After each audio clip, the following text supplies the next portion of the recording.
For those who may not be familiar, the Canton Fair stands as a monumental pillar of China's trade landscape, serving as a vital litmus test for the nation's export prowess.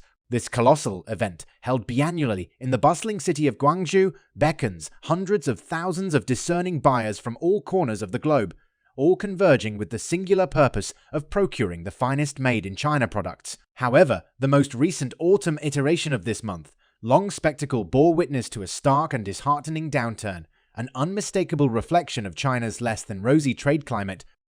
In a disconcerting turn of events, the assembly of overseas buyers dwindled by nearly half when compared to the preceding year, an alarming 50% decline. This decline echoes the subdued global appetite for Chinese exports, spanning a gamut of industries including consumer electronics and machinery equipment, among other pivotal categories. The current state of China's economy is nothing short of dire, with ominous clouds looming overhead. October bore witness to a disheartening tumble in both exports and imports, serving as the latest stark reminder of the second-largest economy's struggle to grapple with feeble external demand. Exports took a nosedive of 6.4% in October when juxtaposed with the same period from the previous year, surpassing expectations for a 3.3% dip. This marks the 7th consecutive month of export contraction year-on-year, a phenomenon driven by the global cooling of demand that China now contends with. Imports have been no exception, with each month since September 2021 witnessing annual contractions. Adding to the mounting woes is the unsettling exodus of foreign enterprises that have chosen to shutter their factories and divest their investments in China, a seismic shift that casts a shadow over China's dominant role as the world's manufacturing epicenter. This retreat has unfolded with stunning swiftness, as evidenced by the precipitous drop in foreign direct investment, DI, into China in 2022, plunging by a staggering 10.6% compared to the previous year as per Chinese government data. The third quarter saw an even more precipitous decline of 15.6%, a development triggered by the disruptive force of lockdowns on global supply chains. Leading multinational giants across the technology, retail, and manufacturing landscapes have accelerated their disengagement strategies from China. High-profile examples include Apple's strategic shift towards production facilities in India and Vietnam, Amazon's decision to shutter its warehouses, and major automotive players like Toyota disentangling themselves from joint ventures. Of particular note is the recent buzz surrounding Apple's contemplation of a departure from the Chinese market, a decision allegedly precipitated by forced factory closures that abruptly drained its $300 billion production capacity. This revelation has understandably triggered widespread attention and fervent discourse. Some voices in the arena foresee potentially catastrophic repercussions. In the first instance, Apple occupies an indispensable role in China's electronics ecosystem, with its factories and supply chains deeply entrenched within the nation's fabric. A genuine withdrawal by Apple would deal a devastating blow to China's electronics industry and supply chains, precipitating widespread unemployment and economic setbacks that could reverberate through China's economic landscape. Secondly, Apple exercises immense sway within the Chinese market, boasting formidable sales figures and market share. Should Apple indeed decide to exit the Chinese stage, the ripple effects could impede the growth prospects of other homegrown tech enterprises and, conceivably, spell the decline of the entire Chinese tech realm. As this manufacturing exodus continues unabated, China's sprawling industrial bases bear the brunt of the fallout. In Shanghai, the closures of factories have spurred mass migrations of laborers, with scores returning to their hometowns in search of alternative prospects. Empty factories across China as export orders vanish. As the thirst for overseas products wanes, China's sprawling manufacturing sector confronts an unparalleled crisis, and the very industries that once steered China's economic marvel are unraveling before our eyes.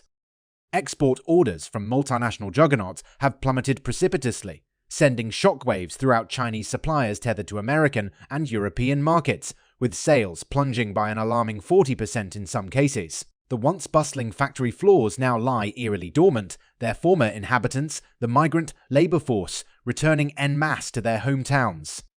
The repercussions of this demand collapse have struck a devastating blow to China's industrial workforce. the manufacturing hubs that once beckoned millions from rural hinterlands now find themselves besieged by a deluge of layoffs and closures. In Dongguan, a moniker that resonates as the factory of the world, 1 out of every 5 factories has shuttered its doors this year. In Kunshan, the very nucleus of electronics manufacturing, over 100 Taiwan-backed enterprises have succumbed to the inexorable tide of closures. The list continues to expand. Industries reliant on manual labor, such as textiles and furniture, find themselves particularly ravaged. However, even the more sophisticated sectors, including medical device manufacturers, are grappling with vanishing orders as entire supply chains orchestrate their withdrawal from the Chinese stage. Local economies that have long leaned on these factories now teeter on the precipice of severe strain. In Wenzhou, a city inextricably linked with the art of shoemaking, over 700 footwear establishments have shuttered their operations in 2022 alone. Unemployment casts its ominous shadow over cities nestled within China's vast interior. The cataclysmic implosion of China's export industry reverberates as a calamity of monumental proportions for the nation. Entire cities, once erected around the edifice of manufacturing, now stand on the brink of economic oblivion. The plight of the millions who have been laid off is nothing short of heartrending, their futures hanging in limbo as unemployment mercilessly takes root in the heartland of China. The human toll exacted by this unfolding tragedy is nothing short of staggering. Impoverished migrant laborers, once drawn to the promise of a better life, are returning to rural villages that were already grappling with a dearth of opportunity. Inexorable rising inequality and the looming spectre of social unrest now cast their long shadows as families are thrust into the unforgiving embrace of poverty, with seemingly little respite in sight. Overflowing ports. Exports languish as demand evaporates. As the tide of overseas orders dwindles, China's bustling ports stand as silent witnesses to the looming catastrophe. Vast numbers of containers amass in staggering heaps, arriving laden with goods but departing with desolation, their emptiness a haunting testament to the eroding demand. The visual spectacle of overflowing freight yards has become an unsettling norm.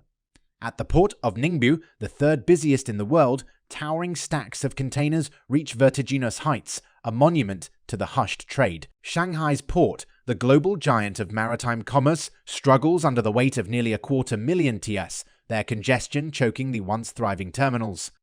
This deluge of exports bereft of buyers lays bare the gaping chasm of external demand. In previous years, loaded containers leaving Chinese ports symbolized the relentless hum of the nation's manufacturing prowess. Now, filled containers merely accumulate like silent sentinels guarding a kingdom of stagnation. Recent media reports have spotlighted the alarming buildup of empty containers at ports, igniting concerns about China's foreign trade landscape. Seeking to unravel this mystery, intrepid reporters ventured to the sprawling expanse of Ningbo Shushan port, the largest container terminal in the region. Along the terminal's sprawling vista, 49 quay cranes loomed with only 4 distant outriggers idling while the remaining 45 quay cranes diligently carried out their operations. As reporters combed the port's labyrinthine landscape, the stark reality of countless empty containers piled high became undeniable. Port personnel divulged that containers stacked 4 layers or more were predominantly devoid of cargo. From the port's custodians, reporters gleaned the staggering statistic that approximately 140,000 TS of empty containers languished in storage, a somber testament to the prevailing circumstances. Across China's coastal export hubs, commodities languish in limbo. In Shenzhen, thousands of containers brimming with electronics, textiles, and plastics languish, awaiting their uncertain fate. With export orders plunging precipitously, these containers may find themselves forsaken, left to silently bear witness to an industrial world in upheaval. As harbingers of China's economic well-being, the port backlogs portend an impending crisis. Exporters hemorrhage orders as clients in America, Europe, and beyond seek alternative sources. This seismic shift poses an existential threat to China's growth paradigm, a model that hinges on unceasing overseas consumption. As the pool of buyers shrinks, so too does the imperative for its factories. The burgeoning stockpiles at ports may serve as the initial tremor, signaling a monumental transformation. The containers, though dormant for now, will not languish in perpetuity. Should exports remain in stasis, the goods they house may ultimately face the grim prospect of being discarded, recycled, or sold at steep discounts within domestic markets. Yet none can truly replace the robust trading engine that propelled China's meteoric ascent. For decades, containers teeming with merchandise leaving China's shores symbolized prosperity and advancement. Now, these hulking metal sentinels, laden but idle, stand as poignant symbols of an economy grinding to an eerie and disquieting halt. China's workers and small business owners face ruin. Beneath the cold veneer of statistics and economic data lies a stark and searing reality that is inflicting genuine suffering upon the people of China, as the shuttering of factories becomes a grim daily occurrence and contracts evaporate like fleeting mirages. The toll on millions of lives is nothing short of devastating, leaving them teetering on the precipice of precarity or plunging into the abyss of poverty. These are the same migrant laborers who, not long ago, embarked on arduous journeys from their rural villages to the bustling industrial meccas in search of opportunity and a chance at a better life. Today, they face exclusion and the harsh reality of unemployment. Their once promising jobs have vanished and their prospects have grown dim, forcing many to reluctantly retreat to the very countryside they left behind. The manufacturing zones that once served as the springboard out of subsistence, living and into China's burgeoning middle class now hang in a precarious balance, with exports dwindling and orders dissipating. The livelihoods of these workers hang by the slenderest of threads. Entrepreneurs, too, find themselves ensnared in this crisis as their export-dependent factories, workshops, and trading companies crumble in the absence of overseas customers. Lacking the protective shield of substantial capital reserves, small business owners are the first to be ravaged when the flow of payments grinds to a halt. Dongguan, a city at the heart of this tumultuous transformation, is poised to witness the closure of a staggering 3,000 companies in 2023, with over 1,700 of them hailing from the manufacturing sector alone. Take, for instance, a 30-year-old alloy saw blade company that now finds itself overwhelmed by the weight of its investments in the manufacturing industry. Their stories serve as a poignant reminder of the uncelebrated dynamism and unwavering resilience that define China's private sector. Yet, even the most resolute and determined individuals find their life's work unraveling as the lifeline of external demand vanishes. Their capital and expertise, which once fueled the engine of growth, now stand as potential assets that could potentially reinvigorate economies elsewhere in Asia, beckoning for investment and renewal. Desperation and frustration palpably simmer in the industrial districts, where protests by unpaid workers and beleaguered owners erupt as a testament to the overwhelming crisis. Small and medium-sized enterprises, SMEs, which account for a staggering 80% of China's exports, bear the brunt of the harshest shocks. The once illuminated supply chain that seamlessly connected China to the world economy now contracts, shedding jobs, wealth, and prospects in its inexorable retreat. This crisis lays bare the urgent imperative for China to refocus its efforts on expanding domestic consumption, especially as the global economic engine sputters and falters. The plight of its people demands nothing less. The CCP did this to China.